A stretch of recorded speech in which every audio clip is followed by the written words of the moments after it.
it's a good trade. Here's, here's the baseball glove, here's the money. And we reunited trade and settlement. And my real purpose, there's so many advantages to doing this, but the really great one is it was that decision in the 1970s to divorce trading and settlement so far from each other and divert one into this crazy set of pipes that I put up on the board earlier. It was in that division that emerged the opportunity for all kinds of mischief. And by reuniting the trade and the settlement, that goes away. So all kinds of really ugly things that happened on Wall Street in the last decade, including various forms of manipulation, will not be possible in this system. So I will close on that cheery note, and let's go to questions.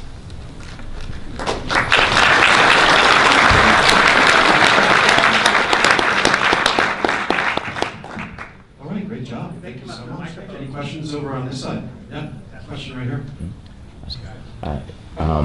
This might be a question. If it's too close to home, feel free to say none of your business. But I can see a lot of competition from the extant legacy system. Did you apply for IP protection for any portions of the platform? We sure did. We sure did. Because I made that mistake 15 years ago. Gosh, I was so naive when it came to the internet. I thought, gee, there's a whole bunch of us in this trying to figure that together. I didn't worry about IP protections. We invented all kinds of things that I wish that I had been more worried about IP. Didn't make that mistake this time. A year and a half ago, I got great IP lawyers involved from Perkins Coie and Bracewell Giuliani, these two firms that we're quite close with, and have them, they've been involved heavily in everything. We actually have, I think, 5 patents applied for. Some quite early in the game, some I think much. I think that there are people building on land they're going to discover we patented a long time before other people were thinking about applying blockchain to capital markets. And including the kinds of stuff I showed you. Also, what's really big in my mind, there's a corner of the securities of the prime brokerage industry called securities lending. We've developed a blockchain-based, if there's something that makes people from Wall Street freeze up more than hearing anyone talk about CDN company, it's hearing about stock loan, securities lending or stock loan. I see some flashes of recognition in the audience. You know what I'm talking about. This is the dirty little secret. There's so much money made in this corner of Wall Street that almost no one even knows about. My estimates were in 2008, looked like 40%. You could take Goldman Sachs, and it was 2/3 a hedge fund. Goldman Sachs was a hedge fund with the name of the bank on the door. Set aside the hedge fund. If you take what's left, the prime brokerage business, it looked like 40% of the revenue and probably 2/3 of the profitability came out of a desk called stock loan. And people who are inside Wall Street know stock loan is really, all the great businesses on Wall Street are gone. People used to pay 10 cents a share to trade. It's down to 5,000s of a share or something. M&A makes some money, IPOs make some money. The heart of Wall Street is securities lending. We took the blockchain and came up with a crypto-based version of securities lending. It is built into T0.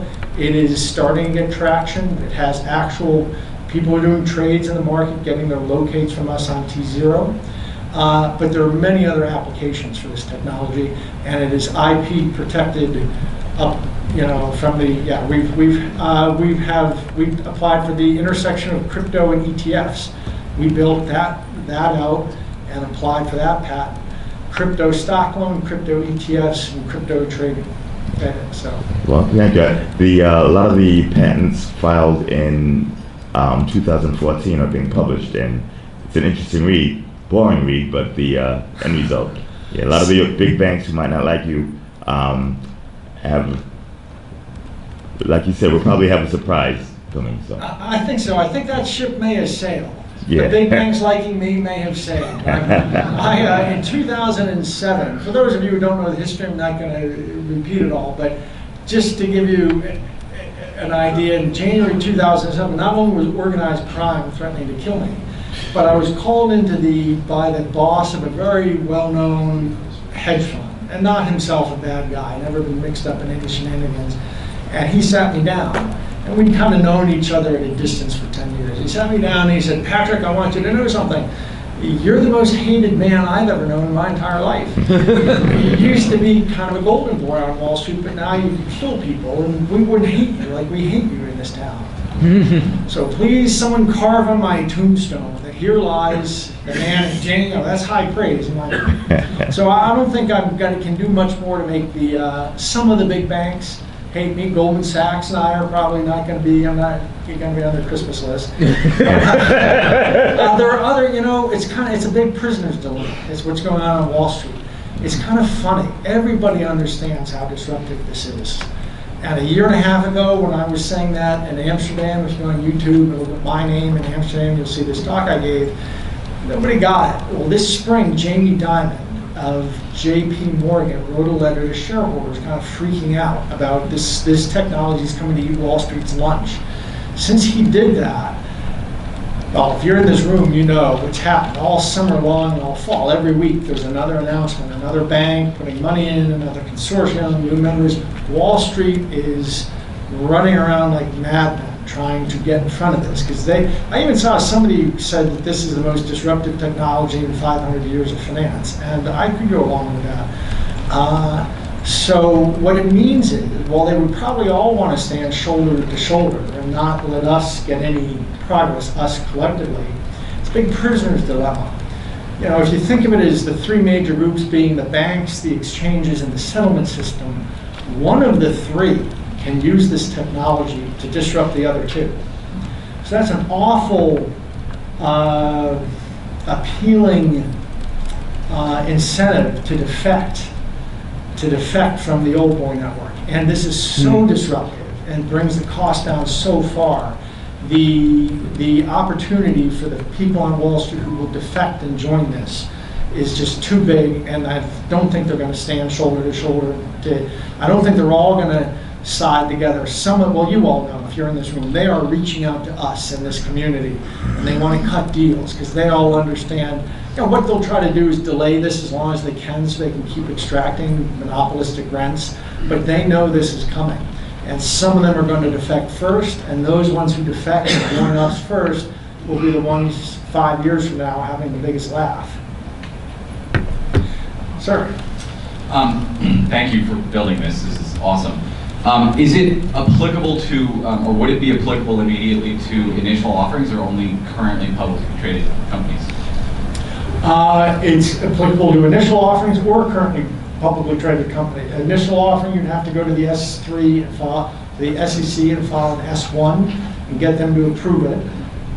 But then instead of issuing stock on another exchange, you would be issuing it on T0. So is it instead of stock, or is there stock and this also is the cryptographic proof of it? Is it instead of a stock certificate?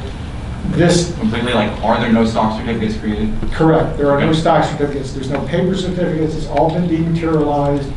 It doesn't exist on some other exchange. These aren't tokens that represent shares that trade on another exchange. This is the only stock there is. It's pure from the ground up. Thank you. I do have a follow-up that question. So thank you very much for building this incredible platform. I had the easy part. I did the PowerPoint. There's a team action. I don't think I even did that. The guy in Crutches did. I told him what to do in PowerPoint. But we have a whole bunch of Java guys and the smart guys. I sort of have anyway, so thank you though. I'll pass your thanks. So to follow up on the prior questioner's question, if a company does want to list tokens, would they go through your broker-dealer then, or this node that you bought, or what's the process? The process is you would just get in touch with T0, and there's a website, t0.com, and then the process, since the 1930s, there's been a system, because when the crash happened, it turns out the first great crash, 1929, we used to not know enough to number our world wars. The First World War used to just be called the Great War until there was a second. We numbered them. But similarly, we say the Great Depression. Maybe the day may come when we're talking about Great Depression #1 and Great Depression #2. Anyway, since then, it turned out there were too many people selling stock that ran all over the backyard fence. And so these regulations came in place, which I endorse. You have to have some regulation in the securities market, and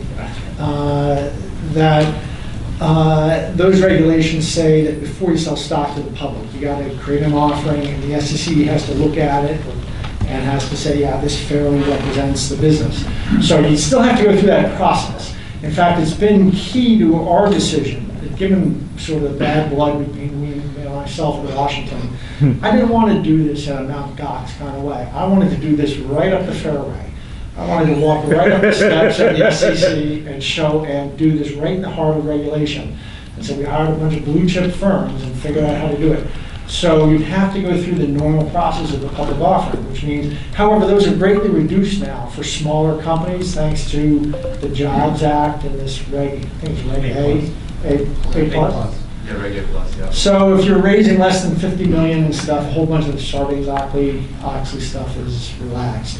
So we think it's going to be very attractive for new offerings, as well as, if a venture capitalist wants, if a company, say Uber, I'm just making that up, but if a company that already has, it's private but has a lot of shareholders, venture capitalists, they make investments in a company, they wait on average 12 years to get liquidity. What if they take their Series B and they tokenize it? They can tokenize it, put it on our system, and trade, and everyone has liquidity for those 12 years. The spreads are probably going to be thick. Anyway, so that's another application of this. We could tokenize private securities and limit the trading to whoever the company wanted to be allowed to trade in that stock. The VCs would trade among themselves, the VCs and the senior employees who had stock, and whatever. So it can be applied to private, we already did one of those, and now it can be applied to public IPOs. Yes, new shares will have to be issued into this space. It's like a new dimension that has emerged.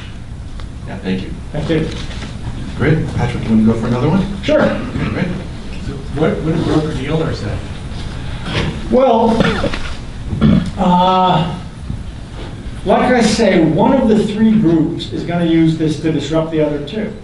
The broker-dealers, this is all wired into the broker-dealers. So the broker-dealers can now trade into this pool. If they can trade into the dark. So a broker-dealer could ally with us and use this, and you don't really need the exchanges or the settlement system anymore.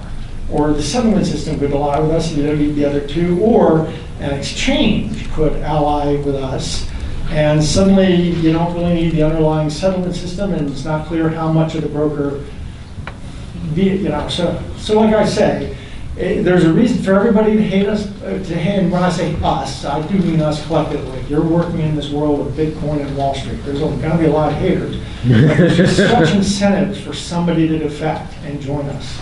And I think you're going to see that happen in 2016 in maybe en masse. And once it starts happening, it's just going to happen quickly.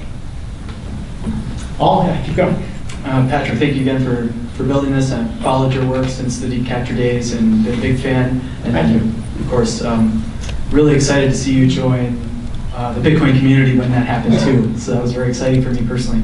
But yeah, I know you mentioned some of the pushback, and I read about this pushback back in those days that you got from Wall Street and Washington. Of course, you were doing everything on the up and up then, and you're doing it that way now with T0.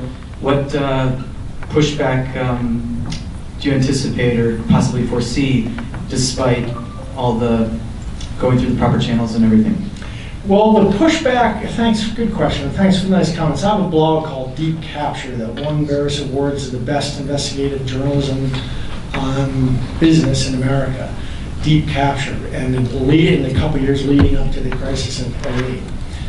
We pretty much had a whole bunch of aspects of it figured out. We're writing about it. Couldn't believe no one was paying attention. I was worried about the pushback from the regulators because I've had a long sense that the regulators were in fact, it happens, it just happens.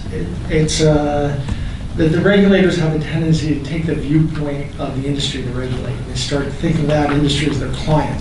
And I started worrying that as this technology emerged this year, the regulators were going to slow it down so as to give their client industries time, Wall Street time to catch up. That fear proved unfounded. I guess I was starting to, it took 6 or 7 months to get this through, and I was impatient and starting to have impure thoughts about maybe what happened 10 years ago was happening again, and I was getting that. But that's not at the end of the day. I got even there's no more vocal critic of the SEC in the country than I am. I was a one-man occupy Wall Street before everyone else showed up. And I got to say, I mean, it took 6 or 7 months to get through, and I guess looking back, that doesn't seem, you know, given that this is a whole new world we're creating, that doesn't seem out of line. So my biggest fear was that they were just going to prevent anyone from getting approval until Goldman Sachs showed up with their version, which is, by the way, what I think, the problem is not the regulators. I think the regulators want this to happen. They don't want to be under the thumb of Wall Street. They understand Wall Street has monopolistic power. They want to get out. What's happening is Wall Street is trying to slow us down while they come up with their own version. And that's, I think, R3. And what that is really, that's a consortium that's really going to be there so Wall Street comes up with their own version, then they're going to outlaw our versions. That's what they're going to try to have happen. So really be alert for R3. And who here has heard of R3? Okay. I think that's really what R3 is about. We tried to join, they wouldn't let us join, even though we're like far ahead of everybody. And we're talking to R3. I can talk to Okay, well, I'd love to join R3. Well, you're with R3? No, I'm not with R3, but You can talk. We're in touch. We can talk out. I'd love to join R3. I'm afraid, you know, in the last couple months I've gotten suspicious that it is a mechanism to keep, it doesn't have a character yet. The character is being formed, but there are members of R3 who want to use R3 as a mechanism to slow us down while they come up with their solution, us, meaning this whole community, us, and then they will get their version launched, and then they will, you know, these bankers have regulators and senators on speed dial, and they're going to call up and say, make it law that this is the standard system and everyone has to conform to this system. And it'll just be a way of protecting entrenched interests against competition. So I would very much like to cooperate with R3, if only to keep it from being pulled in that direction.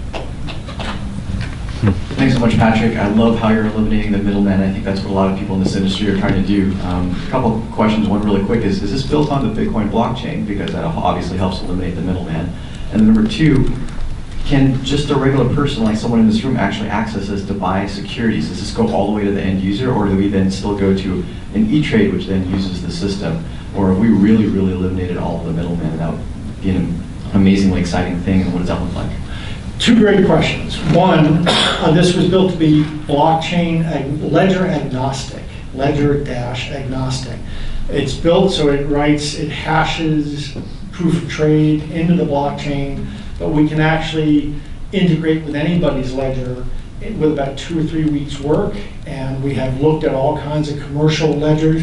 These different ledgers are optimized for different virtues, and we said, let's not make a bet on Ripple or Circle or Chain or this or that, or Pure Nova.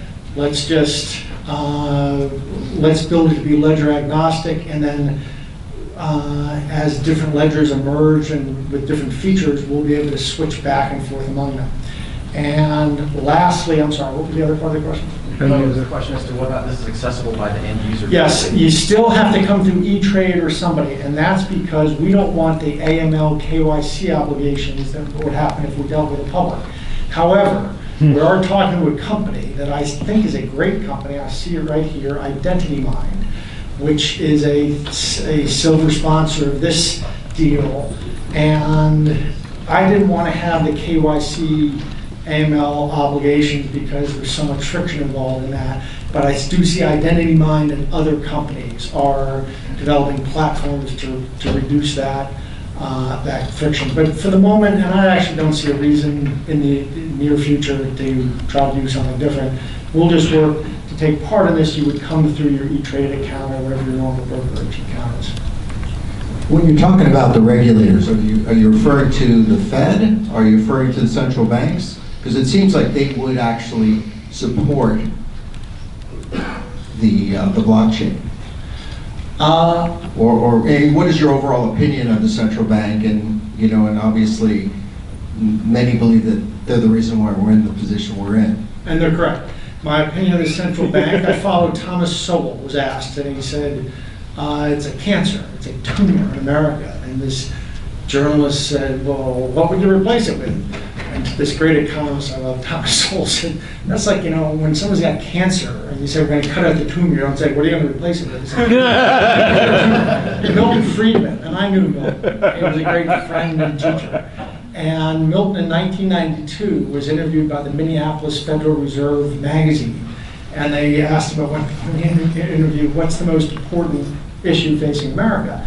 And he said to the Federal Reserve magazine, the most important issue facing America is how to get rid of the Federal Reserve. The Federal Reserve, we laugh at the Soviet Union, those of us who are old enough to remember it, for trying to run a society where there were no prices, no free market prices. The prices were set. There was some goons in a building in Moscow, Gauss Plan it was called, and they were setting 23 million prices in books, and the price of the screw that goes into this type of a device and this type of it, and there were just goons setting prices. And how, that's so silly. Well, the most important price our society faces is the price at which we discount the future against the present, which is to say interest rates. And that single price is being set by some goons in a bank or in a building in Washington called the Federal Reserve of the United States. What makes us think that they have some knowledge that lets them set that price any better than the Soviet goons were able to set their prices? So I'm against angry letter law. I'm against the Federal Reserve, central banking, and I disagree that they like this. They hate this. They want a form of money that's mandarins that the goons can create with a whisk of a pen. The beauty of a gold-based system for the Austrian folks in the room, or the beauty of a blockchain-based system, is it eliminates fractional reserve banking. It eliminates the ability of the mandarins to think that